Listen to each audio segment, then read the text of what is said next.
Hello everyone, welcome to our YouTube channel RPSC bio academy. हम जो unit discuss कर रहे थे वो थी डेवलपमेंटल बायोलॉजी। कल डेवलपमेंटल बायोलॉजी में हमने पार्थेनोजेनेसिस को देखा था। आज जो हमारा लेक्चर रहेगा वो रहेगा क्लीवेज के ऊपर। क्लीवेज क्या है, क्लीवेज का मतलब क्या है, आज हम ये समझने वाले हैं। ठीक है, सबसे पहले हम देखते हैं कि क्लीवेज का मतलब क्या है, क्योंकि अगर हमें इस वर्ड का मतलब ही समझ में नहीं आएगा तो हम आगे का कॉन्सेप्ट नहीं समझ पाएंगे। ठीक है, अभी तक हमने क्या पढ़ा है? अभी तक हमने इस चैप्टर के अंदर पढ़ा है गैमीटोजेनेसिस, यानी ये मेल है और ये फीमेल है। इस मेल और इस फीमेल से इनके बनने वाले गैमीट्स, क्या गैमीट्स बने थे? स्पर्म बना था एंड ओवम बना था। यहाँ पर हमारी गैमीटोजेनेसिस जो है वो कंप्लीट की थी हमने, है ना। ये भी हैप्लॉइड था, ये भी हैप्लॉइड था, और यहाँ पर क्या हुई थी? मियोसिस हुई थी, जिसे हम क्या कह सकते हैं? गैमीटोजेनेसिस हुआ था, जिससे स्पर्म एंड ओवम बने थे।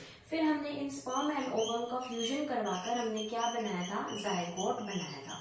हमने क्या कराया था? इनका फ्यूजन कह लो, या हमारे सिलेबस में क्या वर्ड लिखा होगा? फर्टिलाइजेशन। तो स्पर्म एंड ओवम का फर्टिलाइजेशन करवाकर जायगोट बनाया था। और इस फ्यूजन के या इस फर्टिलाइजेशन के हमने कितने स्टेप्स देखे थे? 5 स्टेप्स हमने देखे थे। अब हमारे पास क्या एंड प्रोडक्ट इस टाइम पर हमारे पास क्या है? एंड प्रोडक्ट है कि हमारे पास एक इस तरीके का जायगोट एक प्रेजेंट है हमारे पास अभी तक, जो कि कैसा है? जो कि डिप्लॉयड है, जिसका नाम क्या है? जायगोट। जो कितने सेल से बना हुआ है? यूनिसेलुलर है, सिर्फ और सिर्फ एक सेल से बना हुआ है। ठीक है, अभी तक हमने जितना भी पढ़ा, अब तक हम इस जायगोट तक पहुंचे हैं, जो कि एक यूनिसेलुलर है, जो कि कैसा है? डिप्लॉयड है। अब इसके आगे का प्रोसेस हम जो करेंगे वो किसके अंदर आएगा? क्लीवेज के अंदर आएगा। ठीक है, अभी क्या करना है कि इस जायगोट को हमने कन्वर्ट करना है। ये जो जायगोट है जो कि यूनिसेलुलर है, जो कि डिप्लॉयड है, अब ये आगे आने वाला हमेशा ही डिप्लॉयड रहेगा। तो यहाँ से हमारी ये वाली चीज तो साइड में ही रह जाएगी कि अब हैप्लॉयड होगा, डिप्लॉयड होगा, क्योंकि अब से आने वाला सब डिप्लॉयड ही होने वाला है। तो डिप्लॉयड को हम यहाँ पर अब भूल जाएंगे। तो ये कैसा था? यूनिसेलुलर और एक ही सेल का बना था।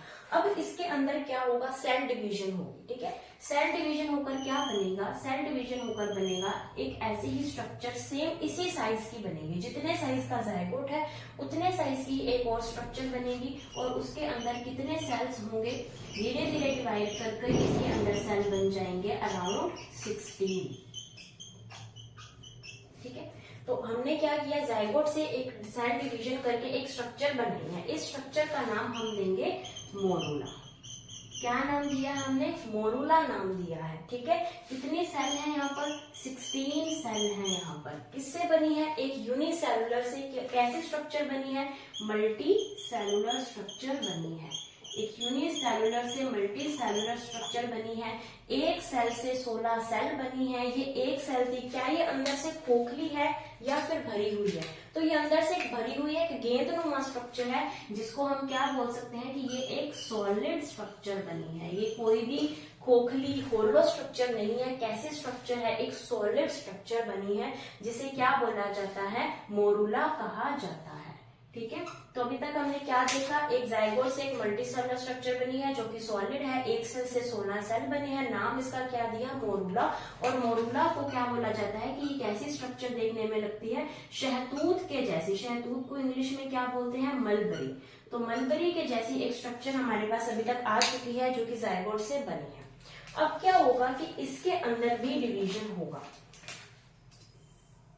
अब इसके अंदर भी डिवीजन होगा, और डिवीजन होकर कितने सेल बनेंगे? 32 सेल बनेंगे। ये 16 सेल थे, अब एक 32 सेल की एक स्ट्रक्चर बनेगी।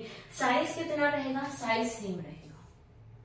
जो जायगोट का साइज था वही मोरूला का साइज है, और वही आने वाली स्ट्रक्चर का साइज है। ठीक है, 16 सेल थी, 16 से डबल हो जाएंगे, 32 सेल बनेंगे। और वो 32 सेल कहाँ जाएंगे? वो 32 के 32 सेल इस तरीके से इसकी पेरिफ्री के ऊपर इसको एक लेयर के तरीके से यहाँ पर प्रेजेंट हो जाएंगे, और इसे क्या बोला जाता है? इसे नाम देंगे हम ब्लास्टूला।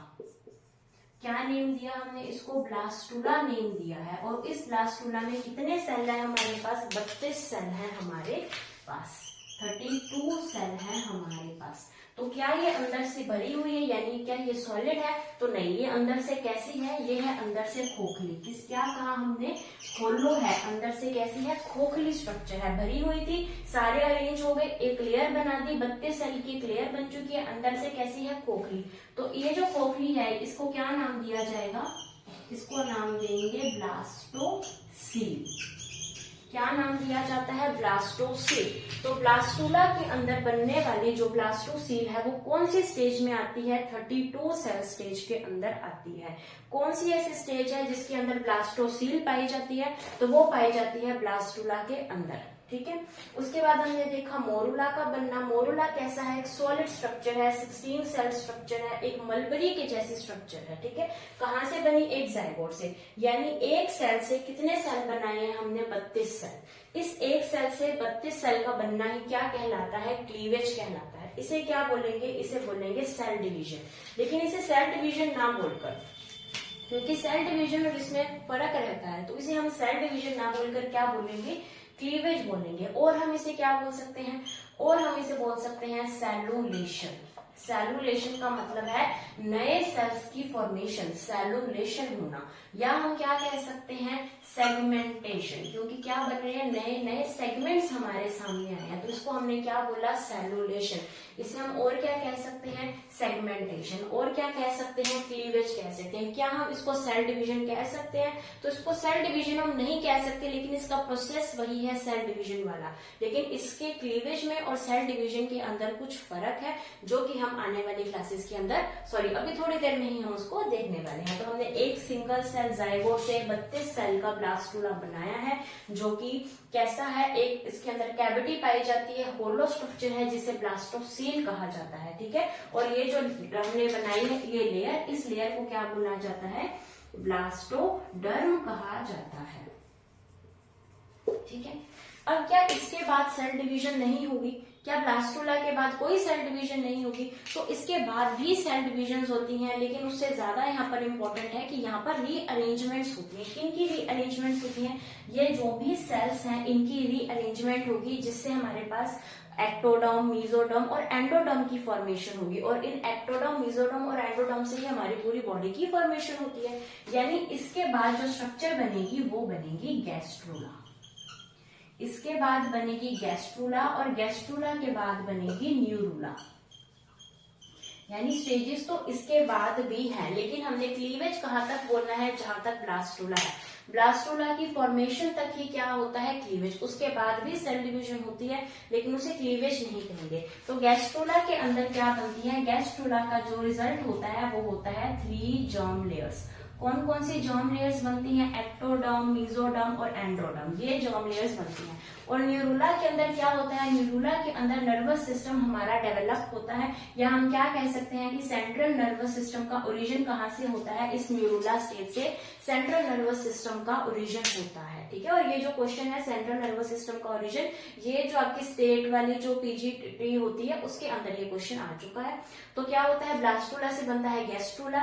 गैस्ट्रूला हमारे सिलेबस के अंदर है। गैस्ट्रूला के अंदर हमारे ये है कि किस तरीके से ये रीअरेंजमेंट्स होती हैं, जो गैस्ट्रूला के अंदर हम देखेंगे कि कैसे गैस्ट्रूला में ये रीअरेंजमेंट्स हमें देखने को मिलेंगी, और न्यूरूला हमारे सिलेबस में नहीं है। ठीक है, तो ये हम देखने वाले हैं। तो हम स्टार्ट कर रहे हैं कि कैसे एक जाइगोट से ब्लास्टूला बनता है, कौन कौन से चेंजेस यहाँ पर हमें देखने को मिलते हैं।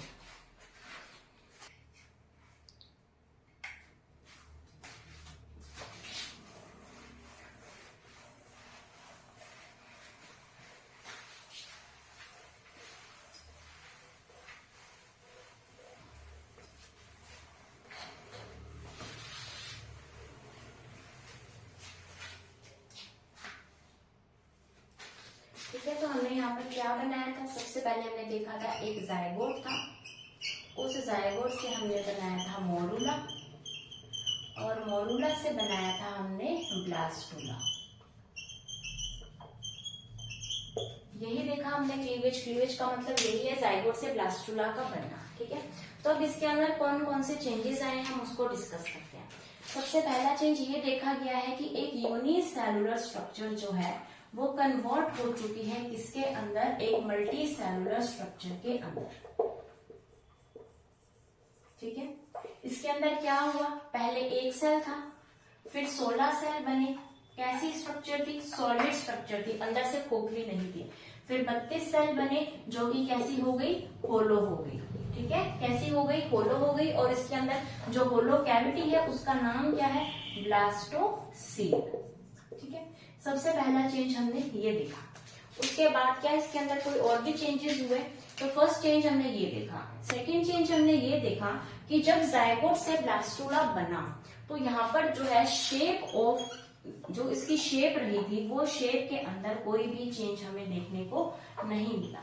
यानी जितना बड़ा जायगोट था, जिस शेप का जायगोट था उतना ही बड़ा ब्लास्टुला था, ठीक है। तो इनकी शेप, जो इसकी शेप है और इसकी शेप है, ना ही कोई ज्यादा बड़ा डिफरेंस है, ना ही वो बड़ी हुई है, ना ही वो छोटी हुई है, यानी इसकी शेप के अंदर कोई चेंज नहीं आया।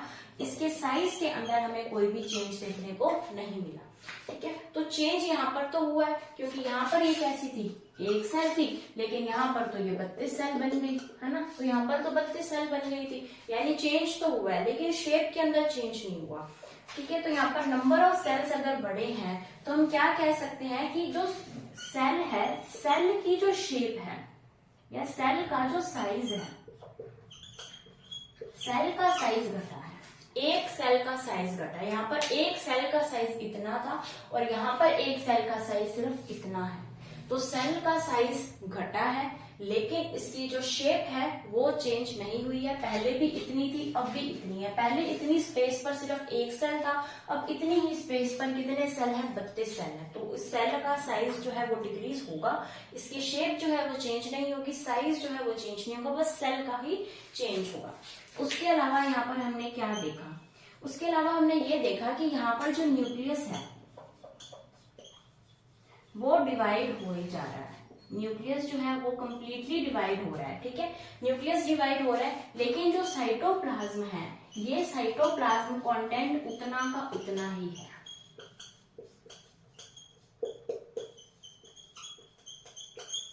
साइटोप्लाज्म का जो कंटेंट है वो सेम है। और अगर न्यूक्लियस डिवाइड हो रहा है तो हम ये कह सकते हैं कि न्यूक्लियस का नंबर तो बढ़ रहा है। यानी यहाँ से अगर हम यहाँ जाएंगे तो यहाँ पर तो एक न्यूक्लियस है, लेकिन यहाँ पर अगर 32 सेल बने हैं तो यहाँ पर 32 न्यूक्लियस हो गए, ठीक है। उसके बाद यहाँ पर जितना भी साइटोप्लाज्म था उतना का उतना साइटोप्लाज्म ही इन 32 सेल के अंदर डिवाइड हो गया, तभी तो सेल का साइज छोटा हो गया। तो हम क्या कह रहे हैं कि न्यूक्लियस तो यहाँ पर डिवाइड हो रहा है, न्यूक्लियस का नंबर तो बढ़ रहा है, लेकिन जो साइटोप्लाज्म का कंटेंट है वो सेम रह रहा है। ऐसा क्यों हुआ कि ये एक सेल वापस से क्यों ग्रो नहीं की? क्योंकि जब हम माइटोसिस के अंदर देखते हैं, जब हम माइटोसिस की बात करते हैं तो उस माइटोसिस के अंदर अगर एक सेल है तो एक सेल से 2 सेल बनती हैं, और ये जो 2 सेल है ये वापस से मैच्योर होती हैं, उतनी मैच्योर जितनी की ये मदर सेल थी, और उसके बाद फिर इसके अंदर इस तरीके से डिवीजन हमें देखने को मिलता है। लेकिन यहाँ पर ऐसा क्यों हुआ कि साइटोप्लाज्म जो है उसका कंटेंट सेम रहा, वो मैच्योर क्यों नहीं हो पाया?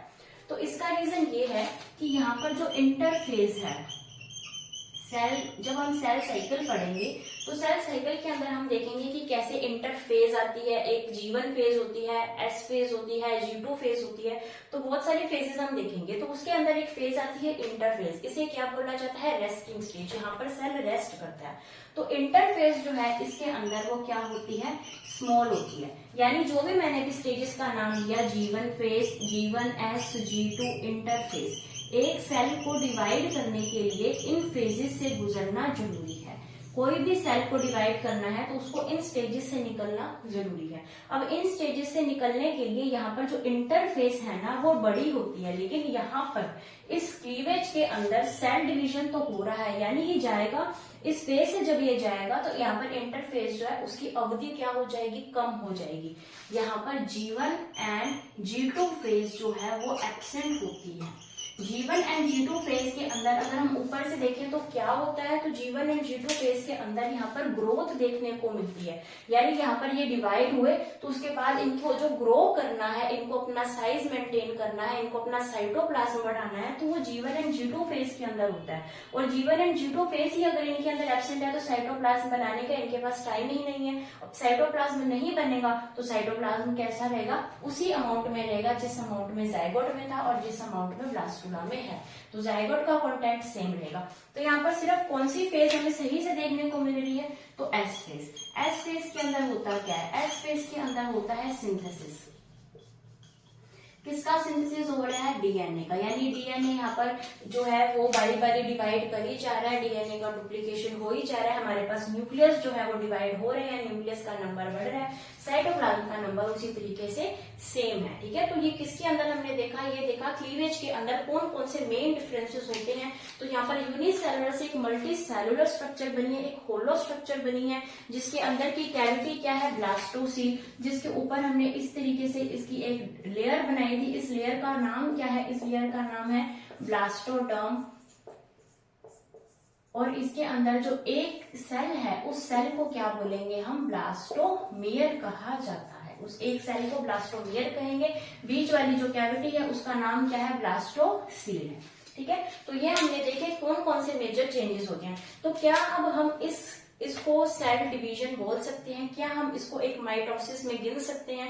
तो हम इसको सेल डिवीजन नहीं बोल सकते। उसका रीजन यही है कि सेल डिवीजन वाले सारे के सारे ये जो फेजेस हैं उसको कंप्लीट नहीं कर रहा है, इसलिए हमने इसका नाम चेंज करके क्लीवेज रखा है। इसको हम सेल डिवीजन हम नहीं बोल सकते। ठीक है, अभी हम इससे आगे चलते हैं।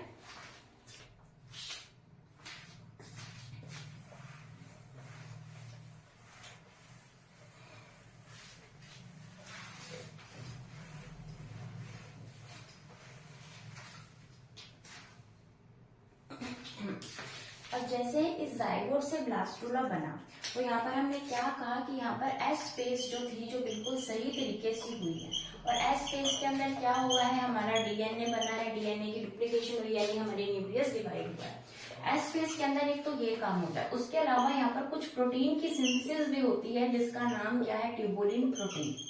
तो यहाँ पर एक और चीज बनी है, क्या बनी है, ट्यूबुलिन प्रोटीन। और इस ट्यूबुलिन प्रोटीन का क्या काम है, इस ट्यूबुलिन प्रोटीन का काम है स्पिंडल फाइबर्स को बनाना। स्पिंडल फाइबर्स को बनाने के अंदर जो हेल्प करेगी वो कौन सी प्रोटीन करती है, ट्यूबुलिन प्रोटीन करती है। तो इस ट्यूबुलिन प्रोटीन की जो फॉर्मेशन है वो भी एस फेज के अंदर हो जाती है, क्योंकि न्यूक्लियस को डिवाइड करना है, सेल को डिवाइड करना है, स्पिंडल फाइबर्स की तो जरूरत रहेगी ही।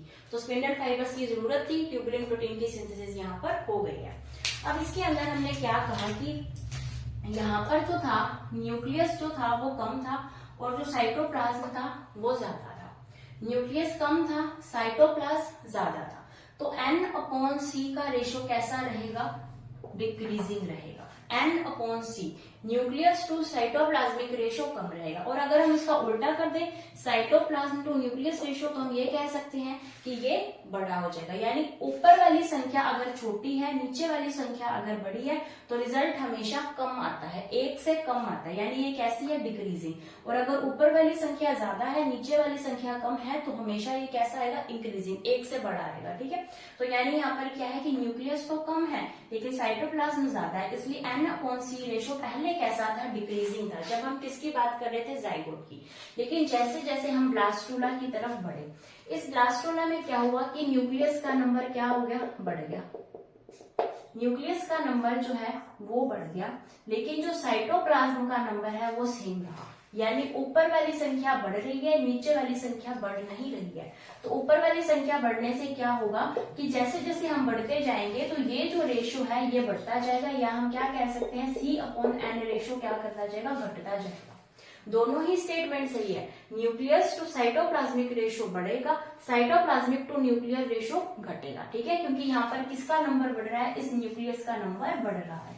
तो उसके बेस पर ये दोनों ही चीजें सही है। ठीक है, क्यों सही है, क्योंकि यहाँ पर न्यूक्लियस एक था, फिर न्यूक्लियस बढ़ा, साइटोप्लाज्म जितना था वो बढ़ा नहीं, तो साइटोप्लाज्म उतना का उतना रह गया। तो ये हमने क्या देखा कि क्लीवेज के कौन से जनरल कैरेक्टर्स हैं जो हमें पता होना चाहिए इस टॉपिक को समझने के लिए।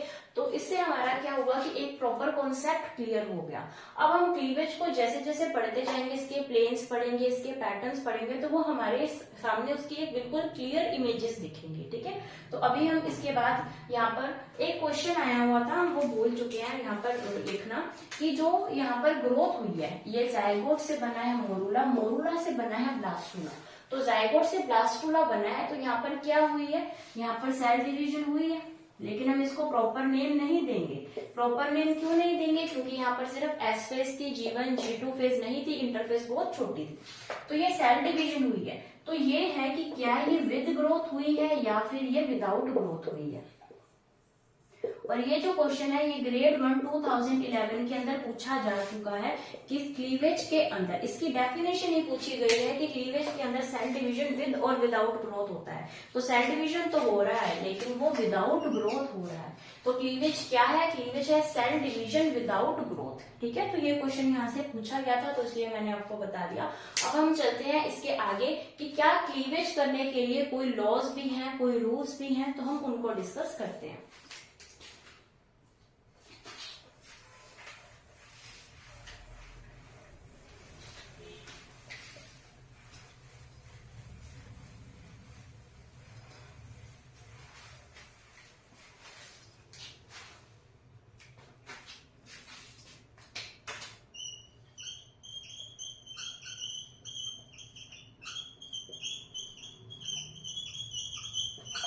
रूल्स ऑफ क्लीवेज, क्लीवेज के क्या रूल्स हैं? ठीक है, तो सबसे पहला रूल, जो सबसे फेमस रूल है वो है बेल्फोर्स रूल।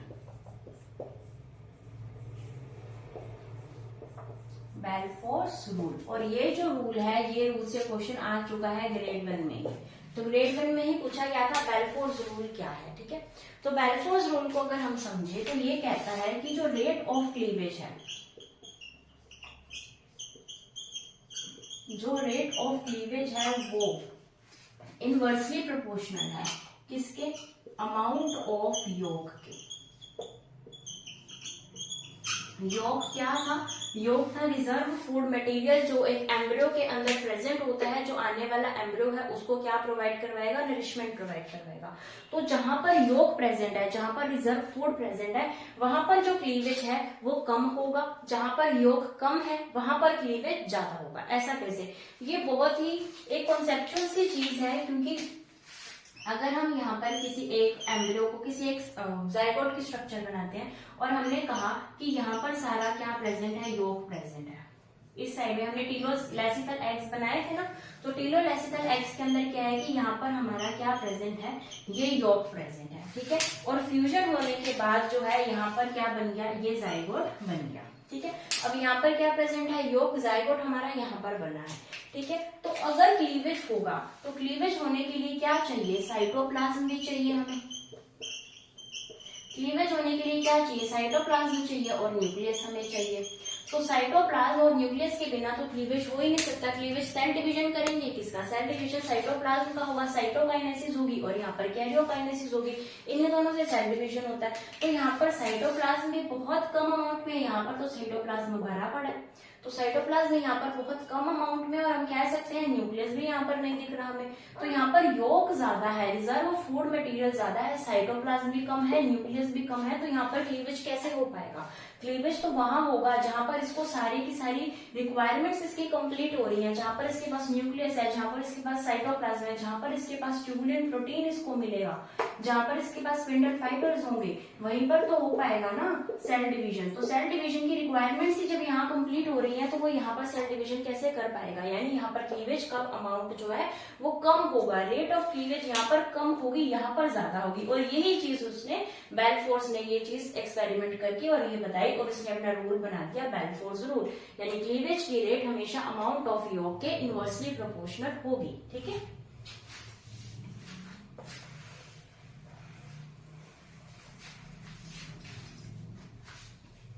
ये जितने भी रूल्स है ना ये हमें पता है, बस इसका नाम नहीं पता, क्योंकि ये सब कुछ कॉन्सेप्चुअल चीजें हैं।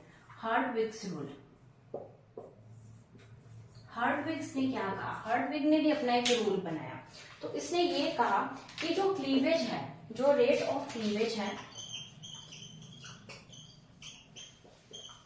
वो वहां ज्यादा होगी जहां पर क्या प्रेजेंट है? एक्टिव साइटोप्लाज्म प्रेजेंट है। तो बात तो इसने भी वही कही है, बस इसकी लैंग्वेज क्या है? लैंग्वेज अलग है। तो अगर क्वेश्चन आएगा तो ये language as it is proper लिखी हुई आएगी। ठीक है, तो लैंग्वेज ये, इसकी बस लैंग्वेज इसने चेंज कर दी है कि जो रेट ऑफ क्लीवेज है वो एक्टिव साइटोप्लाज्म में ज्यादा होता है।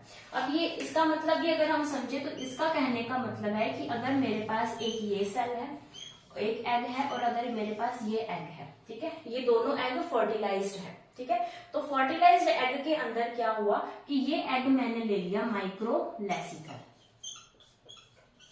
माइक्रोलेसिथल का मतलब है कि यहाँ पर जो योग की अमाउंट है वो बहुत ही कम है, और माइक्रोलेसिथल के साथ साथ ये कैसा कह सकते हैं हम, होमोलेसिथल भी है, क्योंकि हमने होमोलेसिथल को उसके बाद हमने डिवाइड किया था माइक्रोलेसिथल, और उसके बाद टीलोलेसिथल भी आया था, ठीक है। तो ये जो माइक्रोलेसिथल ये होमोलेसिथल एग है, यानी यहाँ पर जो योग है वो ऐसे कंप्लीटली पूरे एग में डिवाइड है, और योग की अमाउंट कैसी है, कम है। और यहाँ पर हमने एक एग ले लिया, ये एग लिया है हमने टीलोलेसिथल, एक एग हमने क्या ले लिया, टीलोलेसिथल। अब एक एग हम और लेते हैं, एक एग हमने और ले लिया, और ये एग ले लिया हमने सेंट्रोलेसिथल, ठीक है। तो हमने 3 एग लिए हैं, एक तो माइक्रोलेसिथल है, यानी यहाँ पर जो योग की अमाउंट है इक्वली डिस्ट्रीब्यूटेड है और योग की अमाउंट बहुत ही कम है। एक ले लिया हमने टीलोलेसिथल, टीलोलेसिथल कह रहा है कि इसकी एक साइड पर तो योग की अमाउंट बहुत ज्यादा है और इस साइड पर इसका न्यूक्लियस है, ठीक है। एक साइड पर न्यूक्लियस है, एक साइड पर ये, और इसको हमने क्या नेम दिया था, एनिमल पोल, और ये क्या था हमारा, वेजिटल पोल, ठीक है। उसके बाद हम बात करते हैं सेंट्रोलेसिथल की। तो सेंट्रोलेसिथल के अंदर क्या होता है, अगर सेंट्रोलेसिथल एग को हम बनाएं तो यहाँ पर जो योग है वो इस तरीके से बीच में प्रेजेंट होता है, सेंटर में योग प्रेजेंट है, और जो इसका न्यूक्लियस है वो कहाँ प्रेजेंट होता है, इस पेरिफेरी में, इस तरीके से इसका न्यूक्लियस प्रेजेंट है। अब ये क्या कह रहा है कि रेट ऑफ क्लीवेज वहां ज्यादा होगी जहां पर एक्टिव साइटोप्लाज्म है, यानी यहाँ पर जो क्लीवेज होगी वो बिल्कुल ही नॉर्मल कॉमन तरीके से क्लीवेज हो जाएगी, सबके पास इक्वली क्लीवेज यहाँ पर हमें देखने को मिलेगी, ठीक है। अगर हम बात करें एनिमल पोल की, तो ये कह रहा है कि यहाँ पर जो क्लीवेज होगी वो यहाँ पर हमें देखने को मिलेगी, ठीक है, और यहाँ पर जो क्लीवेज होगी वो हमें कहाँ देखने को मिलेगी, यहाँ देखने को मिलेगी, क्लीवेज कहाँ, इस एक्टिव साइटोप्लाज्म में हमें देखने को मिलेगी। अब उसने क्या किया कि इस रेट ऑफ क्लीवेज को हटाकर यहाँ पर हमने ये लिख देते हैं, यहाँ पर स्पिंडल फाइबर्स की फॉर्मेशन,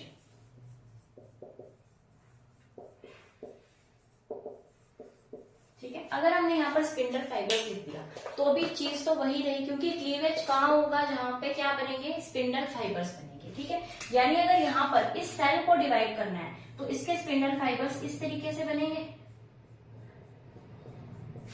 तो इसके स्पिंडल फाइबर्स कुछ इस तरीके के बनेंगे। अगर हम टीलोलेसिथल की बात करें तो यहाँ पर क्या होना है, क्लीवेज इस पार्ट के अंदर होना है, तो यहाँ पर स्पिंडल फाइबर्स किस तरीके के बनेंगे, इधर बनेंगे, और अगर यहाँ पर होना है तो यहाँ पर स्पिंडल फाइबर्स किस तरीके के बनेंगे, इस तरीके के बनेंगे, ठीक है। तो इन्होंने क्या कहा कि जो स्पिंडल फाइबर्स है वो कहाँ बनते हैं, एक्टिव साइटोप्लाज्म में, और एक्टिव साइटोप्लाज्म में ही क्या होता है, सेल डिवीजन कह लो या फिर क्लीवेज की बात कह लो, ठीक है, ठीक है। तो यहाँ पर हमने एक बेल्फोर्स रूल देखा, जो हमने कहा कि रेट ऑफ क्लीवेज जो है वो अमाउंट ऑफ योग के इनवर्सली प्रोपोर्शनल है, वो हमने देख भी लिया कि कैसे। फिर हमने हार्टविक्स रूल देखा, जहां पर हमने कहा, क्या कहा इसने कि जो स्पिंडल फाइबर्स है वो एक्टिव साइटोप्लाज्म में बनते हैं। यहाँ हम यहाँ पर क्लीवेज भी लिख सकते हैं, वो भी गलत नहीं है, लेकिन इन्होंने जो यूज किया था वो स्पिंडल फाइबर्स यूज किया था, ठीक है। तो स्पिंडल फाइबर्स अगर होमोलेसिथल एग है तो बिल्कुल यहाँ बनेंगे, अगर वो टीलोलेसिथल एग है तो वहां बनेंगे जहां पर एक्टिव साइटोप्लाज्म प्रेजेंट है, और यहाँ पर पेरिफेरी में प्रेजेंट है तो स्पिंडल फाइबर्स कहाँ बनेंगे, पेरिफेरी के अंदर ही बनेंगे, ठीक है। अभी हम चलते हैं इसकी थर्ड रूल की तरफ।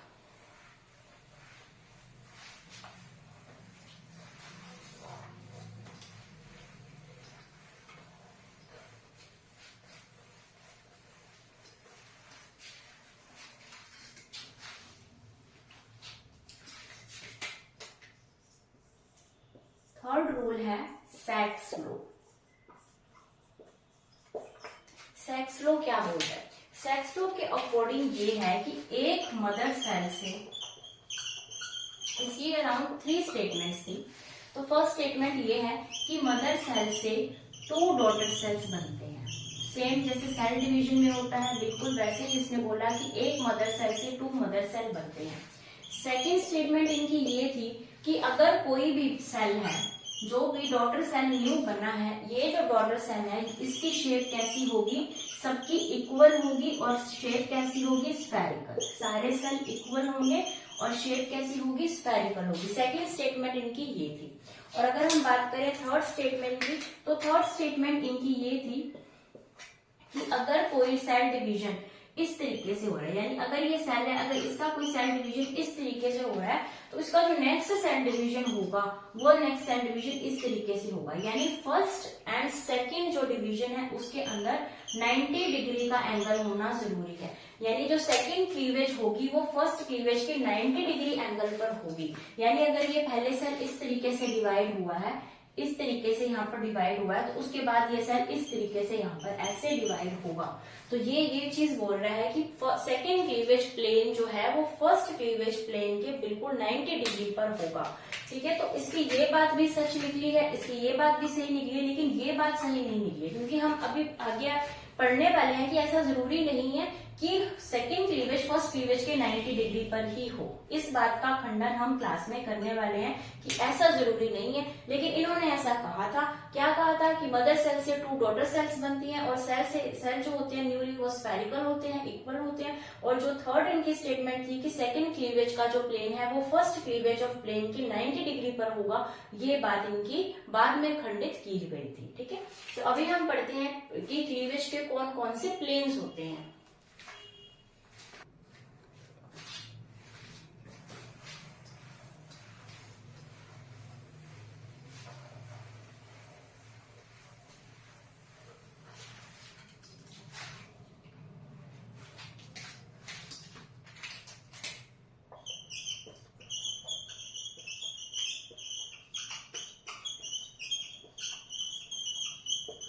Planes of cleavage. Planes of cleavage का क्या मतलब है कि क्लीवेज के प्लेन कैसे हैं, क्या वो ऐसे सीधा कट कर रहा है, क्या वो इस तरीके से कट कर रहा है, या फिर कोई और भी प्लेन है जिससे हम एक सेल को कट कर सकते हैं। तो ये प्लेन है। प्लेन का मतलब आप ये ले लो कि चाकू है, चाकू से किस तरीके से हम उस एग को, उस जो भी हमारे सामने वो एम्ब्रियो है, ज़ायगोट, उसको किस तरीके से हमने कट करना है, उसको क्या बोलेंगे हम, प्लेन बोलेंगे। यानी चाकू से हमने उसको किस तरीके की दरार लगानी है। और ये कौन डिसाइड करता है, ये डिसाइड करते हैं स्पिंडल फाइबर्स।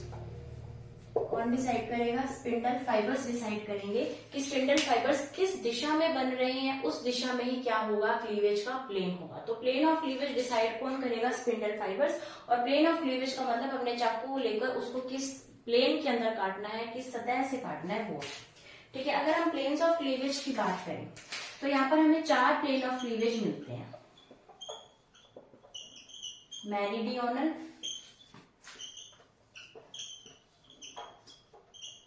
वर्टिकल,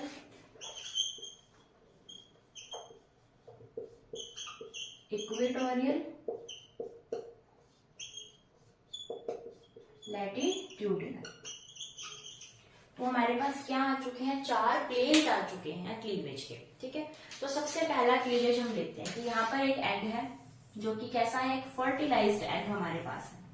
तो इस फर्टिलाइज्ड एग को अगर चाकू से काटा जाए, और कैसे काटा जाए, इस तरीके से काटा जाए, इस तरीके से चाकू के इसके 2 हिस्से कर दिए जाए, तो ये कौन सा क्लीवेज है, मेरिडियोनल क्लीवेज है। यानी यहाँ पर 2 इक्वल पार्ट्स बनेंगे,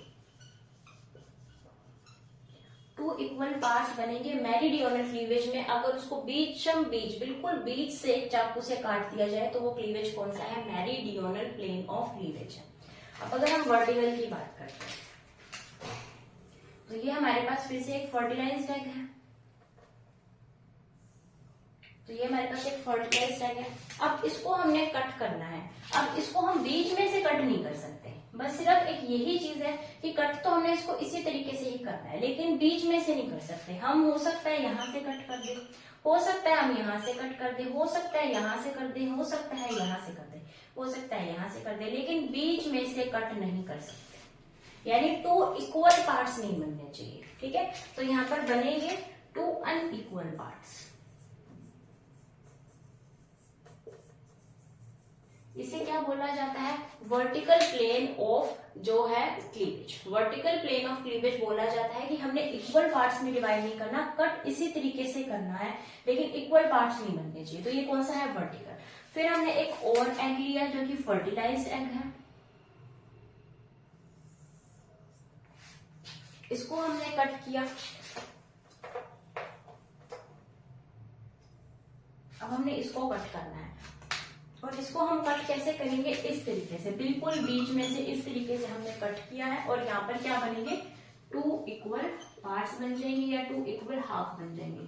तो इसे क्या बोला जाता है, इक्विटोरियल, इक्वल तरीके से इक्विटोरियल, जैसे हमारे पूरे ग्लोब में से भूमध्य रेखा जाती है, इक्विटोरियल जाती है, उसी तरीके से इसका नाम भी क्या है, इक्विटोरियल। ठीक है, तो ये क्या करती है, ये हमारे जो फर्टिलाइज्ड एग है उसको 2 इक्वल पार्ट्स के अंदर डिवाइड करती है और ये बीच में से जाती है, इसका नाम है इक्विटोरियल प्लेन ऑफ क्लीवेज। उसके बाद हमारे पास एक और फर्टिलाइज्ड एग है, तो इस फर्टिलाइज्ड एग को भी हमने 2 पार्ट्स में डिवाइड करना है, लेकिन वो 2 पार्ट्स क्या होने चाहिए, इक्वल नहीं होने चाहिए। यानी हम इसको यहाँ से कट कर सकते हैं, यहाँ से कट कर सकते हैं, यहाँ से कट कर सकते हैं, यहाँ से कट कर सकते हैं। यानी कैसे होने चाहिए, 2 अनइक्वल हाफ के अंदर ये डिवाइड होना चाहिए। ठीक है, तो ये कौन सा आ गया, लैटिट्यूडिनल। ठीक है, तो हमने क्या देखे, planes of cleavage. Planes of cleavage के अंदर है कि एक फर्टिलाइज्ड एग को कैसे कट करना है और डिसाइड करेंगे स्पिंडल फाइबर्स।